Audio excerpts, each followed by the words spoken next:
I'm now going to introduce another good friend of Michael Hartnett's, Des Healy. Now Des was a teacher here in the secondary school, and I know he promoted Michael Hartnett at every opportunity, and I know from talking to my own son, he said he gave them a great understanding of Hartnett, and he never failed to kind of keep that light burning, if you like.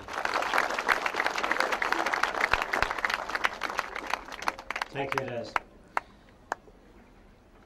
When we started out on this project, we had little or no money, and I'm happy to report now that we have less.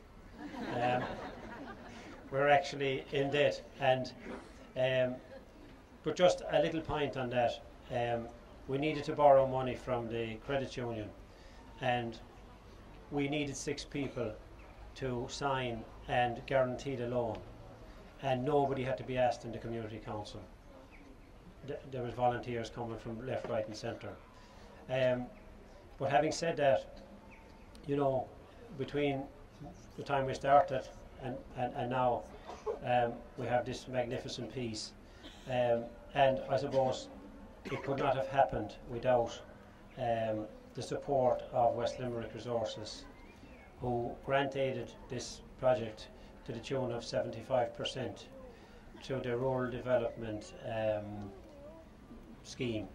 And I would like to mention a lady who I dealt with all the way through, Joan Casey, for her courtesy and for her guidance, and everything was made simple, and it was kind of like ladybird, so that I could understand it. So very grateful for that, and of course we're even more grateful for the grant. So on that note, I'd like to call on Shea Reardon, Manager of West Limerick Resources, to address you. Thanks very much, Pat. Lasco here, look, members of the Dáil and public representatives, and members of the general public, particularly the young people that are here today. We had some lovely occasions during the week when there was a gathering on Wednesday night where the Community Council brought together those who were involved in getting the project off the ground. And I have to say, it really struck me that there was a really nice feeling to the whole project, in that you had friends, neighbours, colleagues of Michael that who knew him and who lived with him, and were keen to commemorate his memory in something tangible. We've obviously had the Éigse Festival over the last number of years under the stewardship of Joe McKernan and Limerick County Council, and I think there's something really tangible about putting the sculpture in place. When the Community Council approached us way back in 2009, I suppose it was viewed as being a big undertaking for a community and voluntary organisation to take on such a project.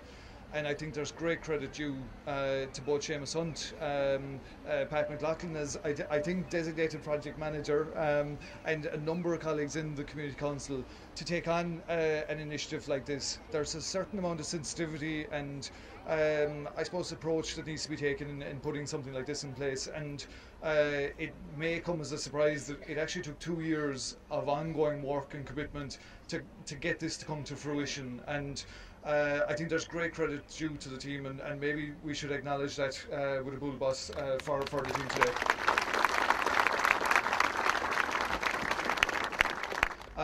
I'll come back to the point I've made right at the very outset. I'd particularly like to welcome the young people here today. Sometimes there can be a feeling that poets and scholars and maybe the more literary members of our society can be somewhat distant and remote from the ordinary day-to-day living of people in their ordinary lives. And I suppose there's a real sense of occasion today that it's about bringing it back into the local community. And that's really what our support was put in place for, preservation of our heritage and culture. And for those kids that are sitting around here looking at this sculpture today, that maybe they can see, well, this is something that we can aspire to, that one of our own was viewed as being very, very successful, and we've all these people gathered here today to mark that and acknowledge it. I suppose it's a rare occasion that you will have as many people as there are today standing in the middle of this square, and I might invite you to just take 30 seconds to just look around the square and look at what an asset you have here on your doorstep. We've many visitors that have come into town for the day today. I think any community that has a castle, an asset in the way that it is so closely proximity to the main centre of the town and so easily accessible, and I know there are drives afoot to try and get that facility maybe opened up and maybe made more accessible to the general public and visitors alike. And I think as people we need to actually look at what we have in our local area and strive towards maximising that, and I think that's a particular feature that's coming out of maybe the difficult economic climate we're in at the moment. People are turning back more, looking locally and seeing what we can do for ourselves. And I suppose as an organisation, that's primarily what West Limerickers is about. It's trying to provide support and guidance in how we do that. I would like, as I said already, just to say a few more things about Rory. When the submission arrived from Rory, we were blown away by it. And I'll just give you a brief outline of the things he was saying. If you look at the statue here, the sculpture, the first thing he said was, you know, Michael Hartnett was on a rugged boulder. The significance of that was that deeply rooted in his environment. The size of the boulder was also, or is also significant in that it's a big boulder and it kind of infers the isolation of the poet. You know, he's in isolation, which is a condition of the poet. You'll also notice that he's not standing in the middle. He's on the edge, with one of his feet slightly over the edge, which again, you know, signifies, you know, the poet living on the edge. And you may or may not notice it well, but there's a slight hint of tension in the posture as well. Now, when we read that, as I say, we were really impressed with it. But to take a thought, transfer it onto paper is one thing. But to take that thought, transfer it to paper, and then transfer it to stone and bronze, I think requires an amazing talent. And I think I would like to congratulate Rory on a job really well done.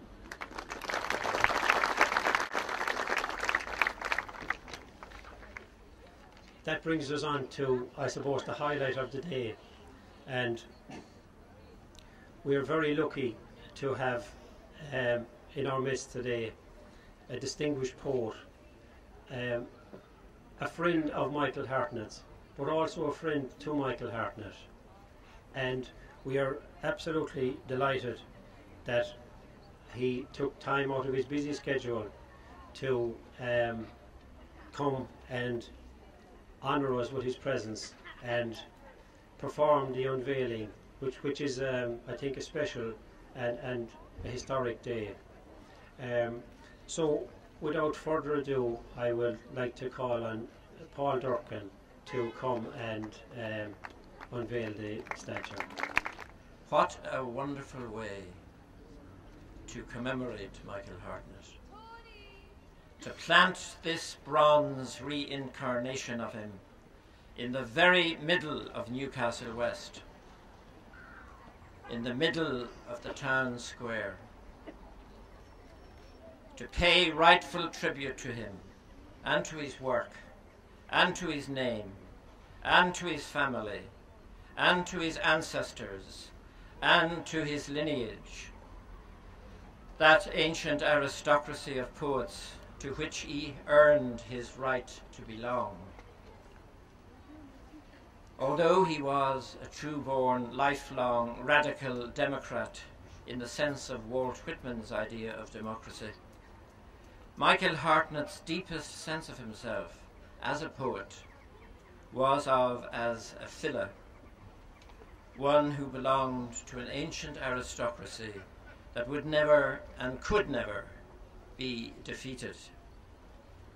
As he wrote in his poem for his son Neil, Dawn the Neil, 1978, I will be there in spite of death, for ink speaks and paper speaks. Béitse an deanoin an bhóis, Mór lá rian dúch, is lo rian pór. Where other towns and cities would have dithered and procrastinated or simply neglected their duty, the Newcastle West Community Council has had the vision and courage and commitment to commemorate a man of words by deeds of action, culminating in this powerful statue in bronze of Michael Hartnett standing at his Éigse on a plinth of glacial erratic stone. A real Michael Hartnett word, that, unveiling. I can see him and hear him, savouring both the idea of the word and its utterance. Unveiling. If by any chance he is observing these proceedings from his niche in paradise, sitting on a bench of cloud, I ask him for his benediction and thank him for that smile in his eyes. It was late 1961 that I first made contact with Michael Hartnett, or Harnett as he then was. Some years later he changed the spelling to bring it closer to the original Gaelic name, Hartnett for O Hartneja. But it was not until the autumn of 1962 that we first met. We enrolled together as first-year students in UCD, University College Dublin, which in those days was located in Earlsford Terrace off Stephen's Green. Many's the day we strolled through the green, he and I, or in the ivy gardens that linked the college to Newman House, young men dreaming of impossible poems and impossible women. He signed on for Latin, English, philosophy and economics. I also signed on for philosophy and economics. Of the four subjects, it was philosophy that most preoccupied Michael, and secondly, economics. I had been on the road of poetry since I was 14, but now I had not only a friend on the road, but a great companion, guide, and mentor. As a teenager, Michael had read everything. All of T.S. Eliot, W.B. Yeats, G.M. Hopkins, Emily Dickinson, Ezra Pound, E. Cummings, Wallace Stevens, James Baldwin, Albert Camus, C.P. Caffafi, Boris Leonidovich Pasternak, Francisco García Lorca, William Faulkner, Ernest Hemingway, as well as the great holy wisdom books of the world, the Old and New Testaments, the Koran, the Talmud, and of course many, many Asian and Oriental texts, such as the Sanskrit epic, the Charispanchasika, and the Chinese Tao.